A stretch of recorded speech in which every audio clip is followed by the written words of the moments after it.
Hi guys, this is Tiny Little Whispers ASMR, and today I wanted to share with you my breakfast hash recipe.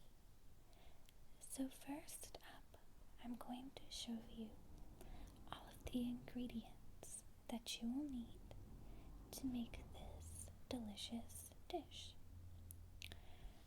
First, you will need some potatoes. You can use any type of potatoes that you prefer, so sweet potatoes are totally fine for this recipe. It's really based on your own preference and what you like best. You will also need some eggs. Here I'm using cage-free brown eggs from Eggland's Best. In this recipe, we're going to use 3 eggs, but the amount that you use depends on how large your iron skillet will be. So, next we have some tomatoes, and these are the Glory's little tomatoes. And you can use any type of vegetable that you have laying around. You will also need 1 bell pepper, and I have some spinach here in this container that has already been chopped up. So this is a great recipe if you have several different vegetables that are about to go bad. You can definitely add all of those into this pot. Next, I have an onion here, and I've already used part of the onion, so the rest is in this plastic container.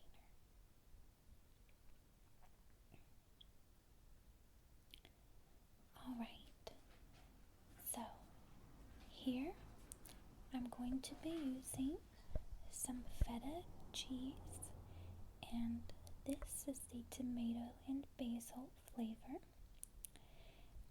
You can once again use any type of cheese that you want for this recipe. I just prefer the feta. I also have some rosemary that I will be using for some spices.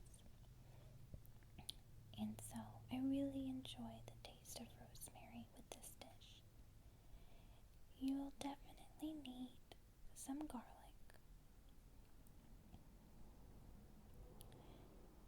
You will also need some black pepper. Here I'm using our bourbon barrel pepper once again. I really enjoy the taste of this spice with this dish. It really makes it so wonderful. We will also need a little bit of sea salt. Not too much, but just enough. And you will also need some extra virgin olive oil or any type of oil that you prefer. For my toppings, I'm going to use an avocado, and once again, this is personal preference.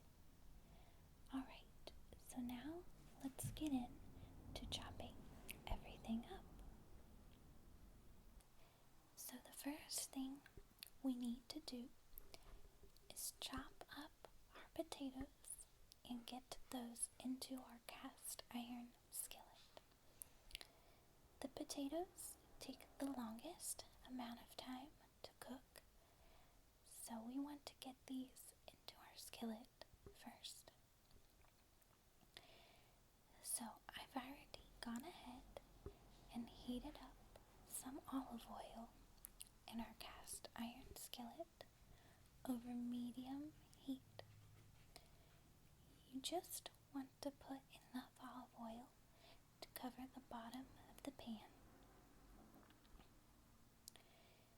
So here I've already washed these potatoes and I'm just cutting them up. It doesn't matter what size you cut them up to, but you do want all of your pieces to be approximately the same size. That way you don't have overcooked and undercooked pieces. So here I'm just chopping everything up.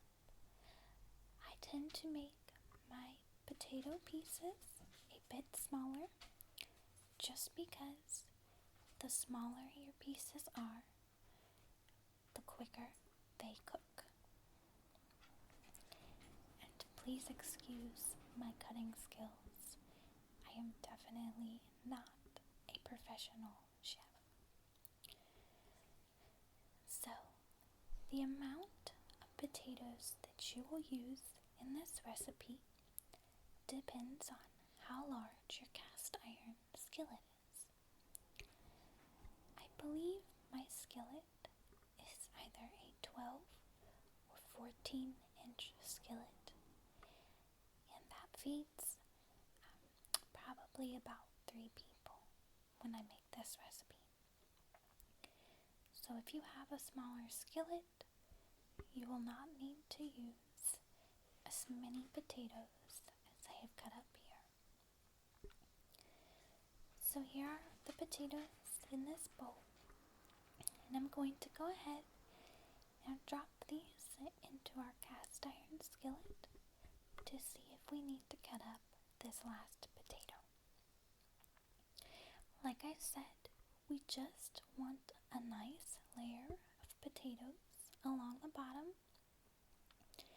We don't want it to be heaped up, but we do need quite a few potato pieces.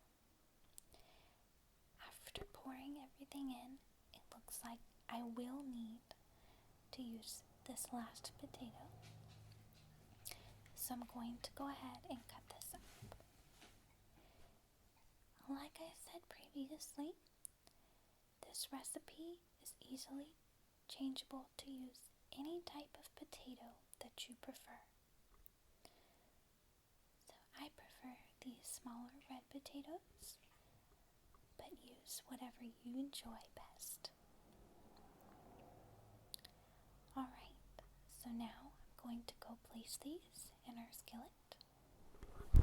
Alright guys, so now you will need to chop up whatever herbs you plan on using.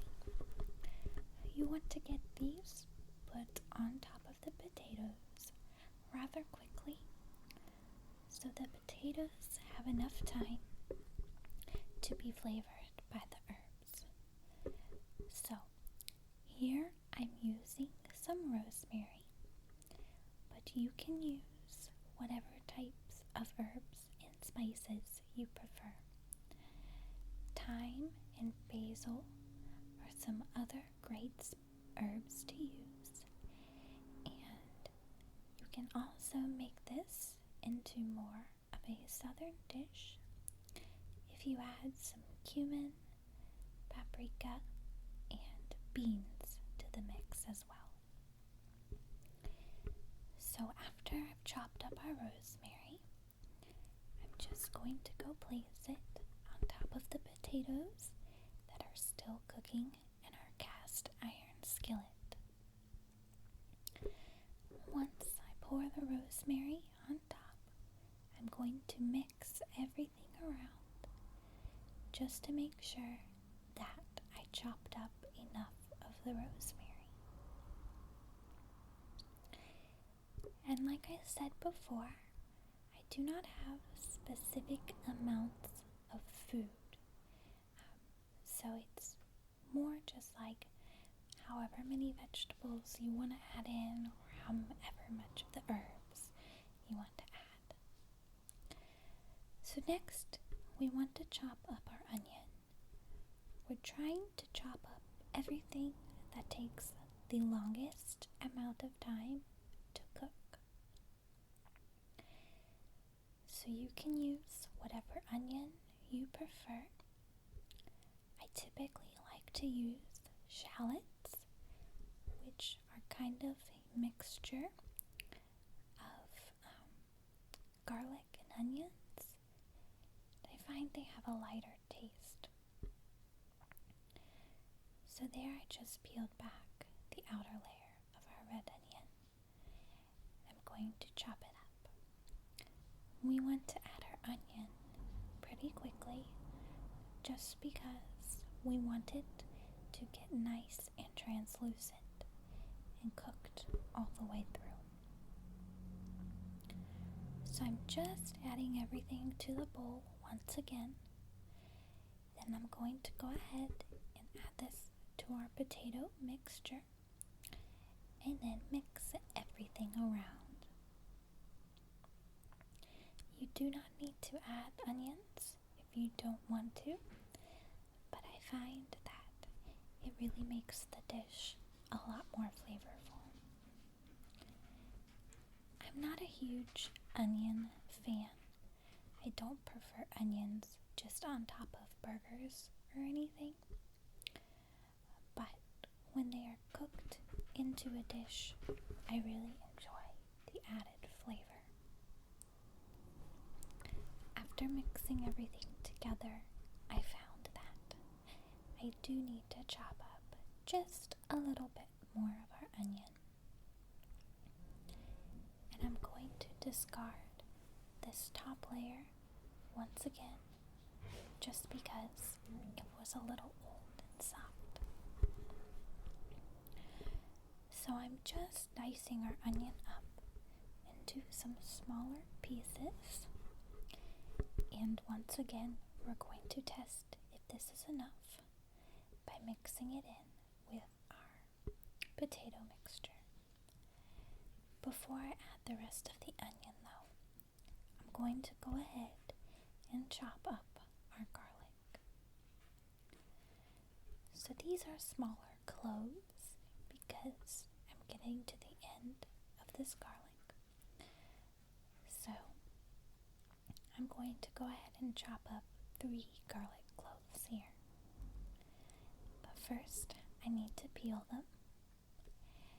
And for some reason, these cloves were very easy to peel. Typically, what I'll do is I will smash the back of the garlic clove with the flat end of my knife to peel them easily. But for some reason, these were great garlic cloves and they peeled off rather easily. So what we want to do is we want to also dice our garlic up. Actually, excuse me, we want to mince our garlic. Now, if you have a garlic press, you are more than welcome to use that. I know that is a lot easier. I currently do not own a garlic press. That is something that I need to look into purchasing in the future. And once again, you don't have to add the garlic, but it really adds a lot of flavor to the potatoes. So I like the way it mixes with the onion in the dish. Alright, so now I'm going to go ahead and check our stovetop and give everything a good mix. We don't want our potatoes to burn, so every now and then I will go ahead and give everything a good mix on the stove and then come back and continue chopping up our spices and our vegetables. Alright, so after I gave everything a good mix on the stove top, I'm going to go ahead and mince up our garlic. Here I just got rid of the ends that were not usable. Then I'm going to chop our garlic lengthwise as many times as I can, and then I will mince it the other way.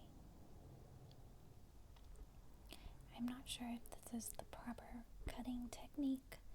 Like I mentioned earlier, I'm not amazing at cutting up everything, so hopefully it's alright. And for some reason, I really enjoy the smell of fresh cut garlic. I know a lot of people really don't like it, but I really enjoy the smell. I don't like to use, what is the word? Garlic powder. I find that it doesn't taste very well, so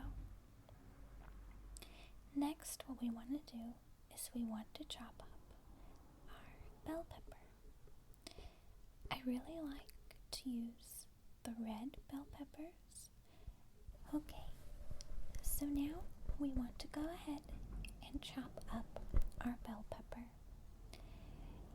The bell pepper needs to cook a little bit longer as well, just because we want it to get a nice and browned on the outer layers. So here I am cutting off just the bad parts of the bell pepper. There were quite a few bad spots on this pepper, but I wanted to go ahead and use the rest of it up because there was still enough good parts. And like I mentioned previously, this is a wonderful way to get rid of some vegetables that are about to go bad. So you can use everything up just in one meal. In this meal, you can definitely save some leftovers and reheat them up on the stove top. So what I'm doing is I'm just slicing our peppers lengthwise, and as soon as I'm finished doing that, I'm going to turn them to the side and dice them up. Once again, we want everything to be approximately the same size, just so it all cooks during the same amount of time. So you can use any color of bell pepper that you prefer. I really find that red bell peppers add the most flavoring to a dish, so I enjoy those the best. Once I'm done dicing up our bell pepper, I'm going to go ahead and stick it into our bowl and then pour this into our potato mixture on the stove. I used the whole bell pepper here, and this should feed 3 people.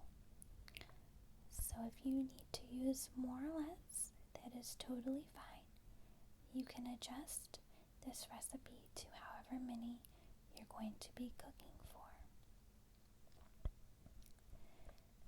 So now that all of our vegetables that take longer to cook have been placed into our cast iron skillet, we now want to go ahead and cut up everything that doesn't need to be in the skillet for a very long time. So I have some tomatoes, and these are pretty much the last day that I'd be able to use these. So I'm going to go ahead and just chop these in half. And these are the little cherry tomatoes that I'm using here. I find that they work really well in this dish, and they tend to last longer just around the house rather than just a regular sized tomato. So I'm going to add these to our bowl and see if I need to chop up any more tomatoes as well. And it looks like I think we'll need a couple more. And I might as well use up as many as I can with this dish. So I'm going to go ahead and chop the rest of these tomatoes just in half before placing these on the stove. We don't want to add our tomatoes too early, or else they can burn easier than the other vegetables that we have used. Next, I'm going to go ahead and chop up our avocado, just to go ahead and get it out of the way. After this, I will not need to cut up anything else. This we will not add to the skillet until everything has finished cooking. So I'm going to go ahead and chop it up and place it into this bowl and leave it until our breakfast hash is finished. So normally I have an avocado cutter that I use specifically for avocados, but this time I'm not using that just because I didn't want slices of avocados. I wanted it to be diced. So I find that using a knife and a spoon is a lot easier just for dicing an avocado. So once I finish cutting up the avocado, we're going to go over to our stove top and add in the rest of our vegetables that we have cut.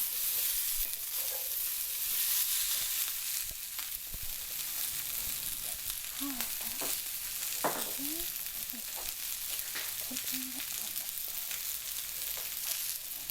It smells wonderful. You can definitely smell the rosemary that we added earlier, along with the bell peppers. So as you can see, our potatoes are pretty well cooked too at this point in time. So now we just add the tomatoes to it.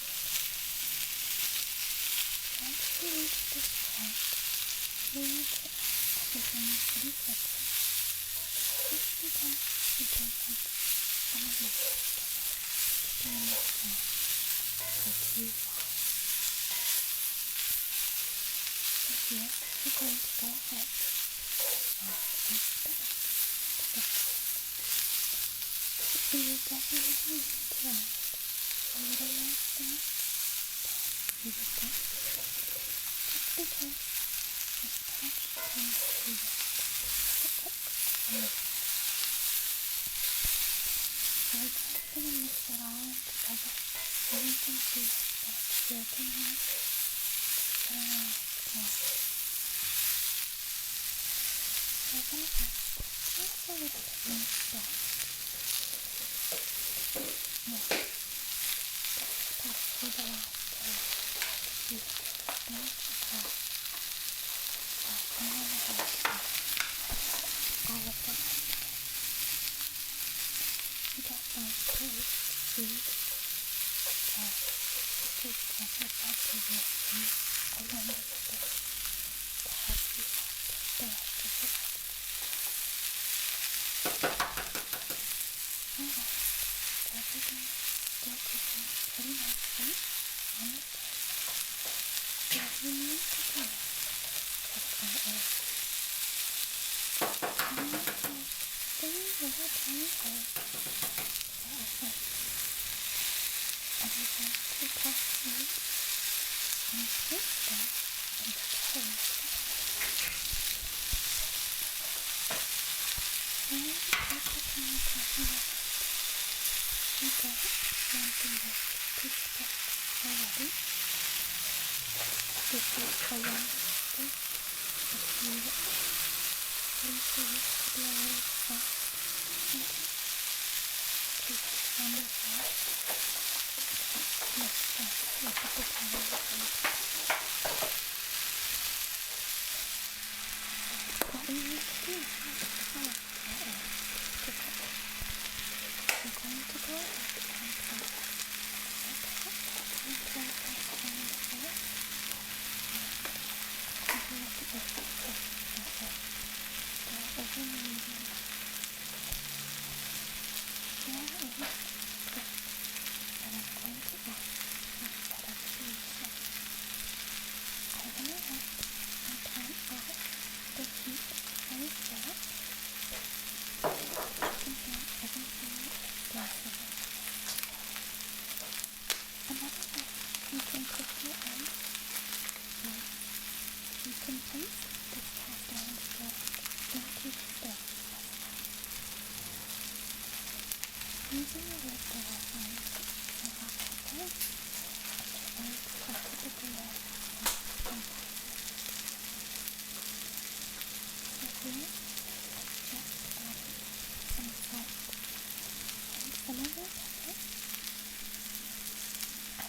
bit more rosemary to the top here. Let's just add a little bit more flavor to the end of the dish.